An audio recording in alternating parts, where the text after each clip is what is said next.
Voici la plus grande déception des familles africaines immigrées aux États-Unis. Ce n'est pas le couple qui se brise, mais la nostalgie du pays natal.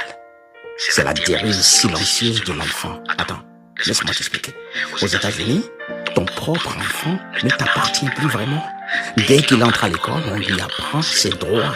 On lui dit que personne n'a le droit de le toucher. Et s'il se sent menacé, il peut appeler la police, même contre ses propres parents. Et ça ne s'arrête pas là. Si tu élèves la voix, il peut te dénoncer pour abus émotionnel. Si tu le corriges, les services de protection de l'enfance peuvent débarquer chez toi et, dans certains cas, on te retire ton enfant, oui, on te l'arrache. Et si c'est une fille, la tension est souvent encore plus palpable. Tu dis une phrase, elle en renvoie 10.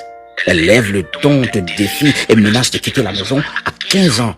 Parce qu'ici, elle en a le droit si elle se sent vraiment menacée.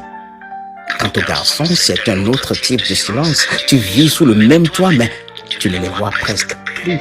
Ils s'enferment dans leur chambre, casque rivé aux oreilles, scotchés à leur PlayStation jusqu'à devenir des fantômes dans leur propre maison, incapables de te regarder dans les yeux, incapables de te parler même pour demander un verre d'eau. Ce n'est pas fini.